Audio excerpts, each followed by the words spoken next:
Social Security is the biggest Ponzi scheme of all time. So when you look at the future obligations of Social Security, the actual national debt is like double what people think it is. Elon Musk blasting Social Security as a broken system that everyone knows won't be there when younger generations retire. Musk says Social Security needs an overhaul, starting with fraud, and the numbers don't lie. $147 million in improper payments just last year. 2 million dead people still listed as alive in the system, and 60 million in payments to accounts linked to the deceased. But the agency isn't off the hook. At least 7,000 employees expected to be let go.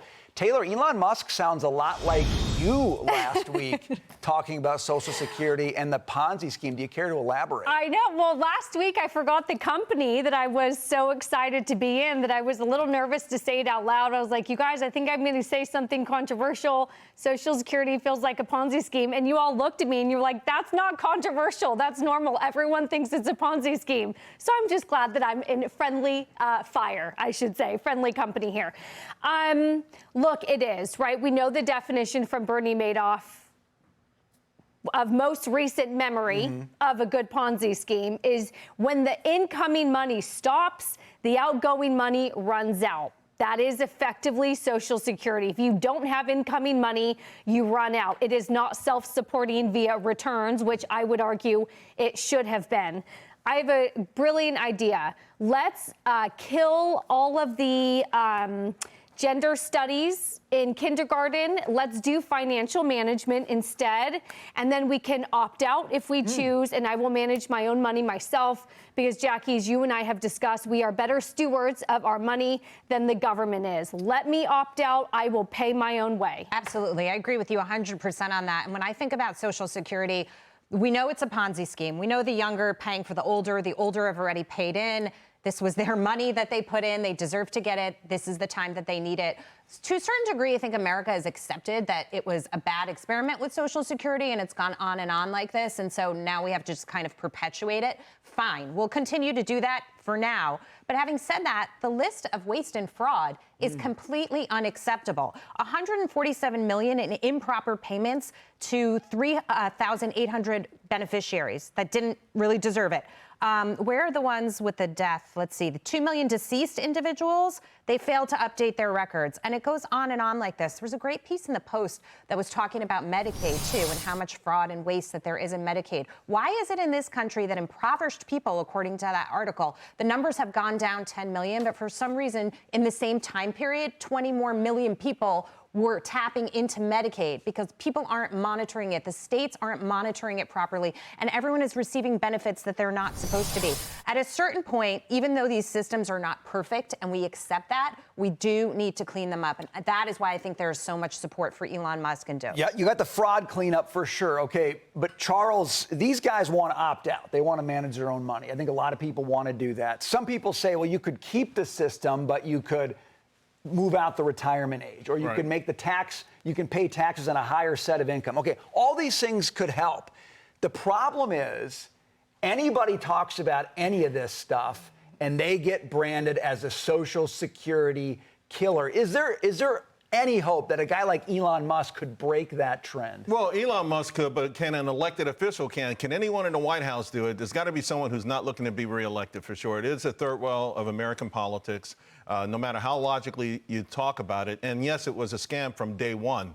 It goes back to Otto von Bismarck in the late 1800s. We're going to do some German history here. Right. Socialism was sweeping Europe. Yeah. He was one of the most brilliant politicians in history. Last year, every speech I gave in the first half of the year was focused on Bismarck and Karl Marx, two Germans. That's because that's what we're trying to decide in the world. And what he saw as socialism was coming into Germany, he says, I got to counter this. So he offered old age security, but he knew that no one would live long enough to get it. So it was a win-win. We did the same thing. In 1935, when we implemented Social Security, women lived to be 59, women lived to be 63, men lived to be 59. Right. So you can't get the benefits until 65. It was a long time before the first recipient got a benefit. So we sort of thought we were doing the same thing. It was never designed to truly actually help. President Bush, the first President Bush, He talked about, putting this money into the market, for instance. Right. And the media destroyed him. But if we had put it in the market, we might not be having this conversation right now. Now, I just add this.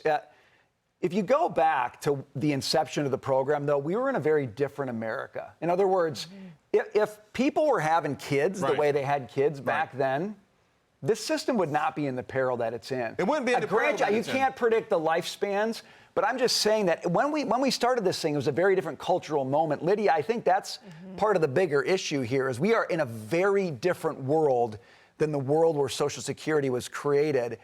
That seems to be the impetus for needing to do something different on Social Security. And maybe that's why now is the perfect time to really talk about this and making real meaningful change. Can I tell you about one thing that's really been kind of grinding my gears when we're having this conversation and talking about rooting out the waste, fraud, and abuse? A frequent Democrat talking point you hear is that, all of these fraudulent payments, like the 2 million dead people that you hear, the 147 million improper payments, they will often say, but that only makes up about 1% of Social Security Administration, like as if that means we shouldn't be addressing it.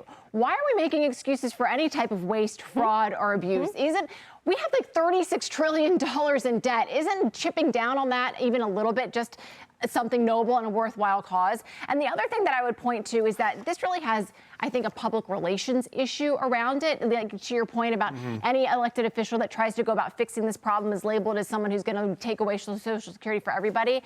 There's a 2024 Kaiser Family Foundation study that's asked people about waste, fraud, and abuse and whether they thought it was a major concern with the Social Security program.